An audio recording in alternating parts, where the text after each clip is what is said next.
আমি নিজের উদ্যোগে এটা করছি। আমাদের নারুচি মাঠে আগে ইউনিয়ন পর্যায়ের খেলা হইতো, বিশেষ করে নাইজেরিয়া এবং কি ভালো ভালো নামি দামি খেলোয়াড় কিন্তু আমাদের এখানে আমরা দেখেছি। নারুচি ফুটবল একাডেমি এটা কিন্তু আগে ছিল না, এটা নতুন করা হয়েছে। যারা আমাদের এলাকাবাসী আছে, আমি এলাকাবাসীর কাছে মানে এটা জানাচ্ছি যে মেসি, নেইমার, রোনালদো, তো এইরকম সেলিব্রিটি মানে সবাই তোমাকে দেখে সেলিব্রিটি হবে বা এইরকম ভালো কোনো খেলোয়াড় হওয়ার তোমার ভবিষ্যতে ইচ্ছা আছে কিনা? জি হ্যাঁ, ইচ্ছা আছে। আর এই যে এখানে যে ভর্তি হয়েছি, আমি তো এই উদ্দেশ্য নিয়ে ভর্তি হয়েছি যে আমি ভবিষ্যতে বড় কোনো একজন খেলোয়াড় হব। আমি ভবিষ্যতে নেইমারের মতো খেলতে চাই। এখানে যে খেলার প্রশিক্ষণ দেওয়া হচ্ছে, আপনাদের কোর্স আপনাদের কিরকম সার্ভিস দিচ্ছে, এ থেকে আপনারা কিরকম উপকৃত হচ্ছেন? আগে যেভাবে খেলতেন তার চেয়ে এখন কি কোনো পরিবর্তন আসছে কিনা সেই বিষয়ে কথা বলুন। এখন খেলার অনেকটাই পরিবর্তন আসছে, আমাদের কোচ অনেকটাই আমাদের প্রতি পরিশ্রম দিচ্ছে, আমরা অনেকটাই ভালো করছি। এখন আমি আগে কিছুই খেলতে পারি না, এই ক্লাবে ভর্তি হয়ে তখন আমরা খেলতে পারি, পাস দিতে পারি, অনেক খেলতে ভালো লাগে। আমি ভবিষ্যতে বিকেএসপিতে খেলতে চাই। আমার যত যা পরিশ্রম আছে আমি তা যত চালিয়ে যাচ্ছি। আমার বাবা মা যদি সাপোর্ট দেয় আমি বিকেএসপিতে খেলার আমার আগ্রহ অনেক। বাবা মার ইচ্ছা আমি যেন নেইমারের মতো খেলোয়াড় হতে পারি। আমি ভবিষ্যতে আর্জেন্টিনার মার্টিনেজের মতো গোলকিপার হতে চাই। আসসালামু আলাইকুম, হ্যালো গাইস। এই মুহূর্তে আমি নারুচি শেখ রাসেল মিনি স্টেডিয়ামের ভিতরে অবস্থান করতেছি। আর আমার পাশেই দেখতে পাচ্ছেন নারুচি ফুটবল একাডেমি। ফুটবল একাডেমির কোর্স কিন্তু তাদেরকে প্রশিক্ষণ দিচ্ছে। আমি এই মুহূর্তে নারুচি ফুটবল একাডেমির কোর্সের সাথে জিজ্ঞাসাবাদ করব যে আপনি যেই মানে কোর্স হিসাবে দায়িত্ব পালন করতেছেন এবং কি এই সকল খেলোয়াড়দের আপনার ভবিষ্যৎ পরিকল্পনা কি? এই খেলোয়াড়দের মাঝখান থেকে কি আমরা ভবিষ্যতে ভালো কোনো খেলোয়াড় পাবো, জাতীয় পর্যায়ে যেতে পারে অথবা ভালো কোনো খেলোয়াড় হবে? তো আপনার মানে পরিকল্পনা কি, যে এদের নিয়ে ভবিষ্যৎ আপনি কি রকম আশা করছেন সেটা আপনার কাছে জানতে চাচ্ছি। এই বাচ্চাদেরকে আমার খেলাধুলা শেখানো আমার হলো দরকার, যাতে এই মোবাইলে সন্ধ্যার দিকে না বসে। তার জন্যে আমি এই উদ্যোগটা নিচ্ছি যে নারুচি ফুটবল একাডেমি, গোপালপুর, টাঙ্গাইল। আমার হলো যে ছেলেদেরকে আমি গেঞ্জি দিতে পারি না।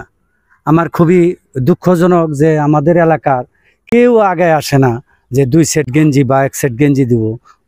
বল নাই, তারপরে কোন মার্গার এগুলা অনেক পুরান, এগুলা ব্যবহার করে আমি তাদেরকে প্র্যাকটিস করাই। তাতে আমার 70 জন পোলাপান আছে, তাদেরকে আমি কোনো গেঞ্জি পরাইতে পারি না। বুট নাই, গরিব পোলাপানের। আমার তো ফিফা থেকে কোনো কিছু দেয় না এখন পর্যন্ত, টাঙ্গাইল থেকে, ভুয়াপুর থেকে, কোনো ক্রীড়া সংস্থা থেকে আমাকে কিচ্ছু দেয় না, কিছু সাহায্য করে না। আমি নিজের উদ্যোগে এটা করছি। তাই আমি এদেরকে বলি যে আমি তোমাদেরকে কোনো খান থেকে যদি চাইয়া পারি 2-1 সেট গেঞ্জি আইনা দিব। তার জন্যে ওরা উৎসাহিত হইয়া সবাই আমার কাছে আসে। এবং এই টাঙ্গাইল কথা বলছি, তাদেরকে যে অনূর্ধ্ব 16 বা 15 এদেরকে 2 সেটটা আমি খাটাইতে পারবো। আচ্ছা ঠিক আছে, আপনার কথাবার্তা শুনে আমি আসলে বিষয়টা আসলে দুঃখজনক যে উনি নিজে উদ্যোগ নিয়ে মানে একটা একাডেমি করছে। একাডেমির ভিতরে অনেক মানে প্রায় 70 জন মানে খেলোয়াড়, তারা কিন্তু ভবিষ্যতে তাদের অনেক স্বপ্ন আছে। তো উনি নিজের চেষ্টায় কিন্তু এত দূর এগিয়ে নিয়ে আসছে।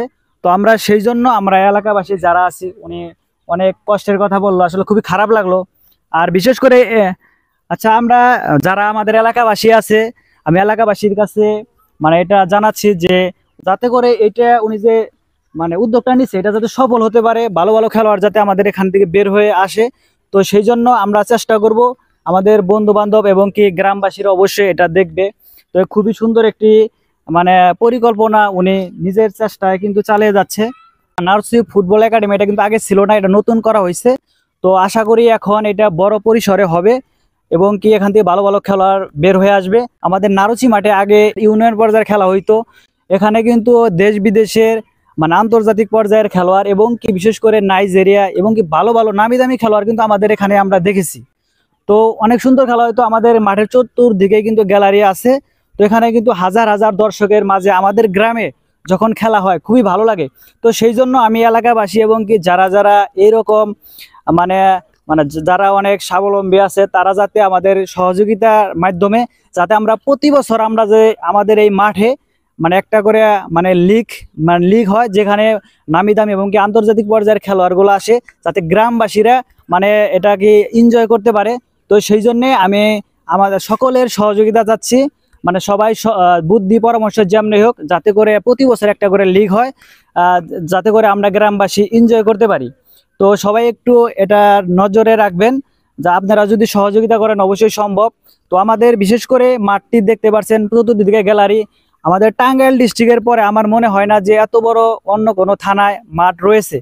তো সেই জন্যে আমি মানে আশা করি যে এখন থেকে প্রতি বছর আমাদের এই মাঠে মানে একটা করে লিগ হবে। তো আর এই লিগে এখন এই যে এখন আজকে যারা দেখতে পাচ্ছেন খেলোয়াড়, বড় বড় কিন্তু অনেক খেলোয়াড় আছে, বড় খেলোয়াড় তারা বৃষ্টির কারণে আজকে আসতে পারে নাই।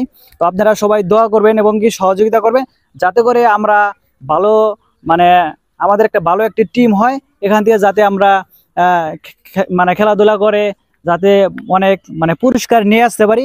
সেই জন্য আপনারা অবশ্যই সহযোগিতা করবেন। তো ধন্যবাদ সকলকে, আজকের মতো এখানেই রাখছি। অসংখ্য ধন্যবাদ আপনাদের।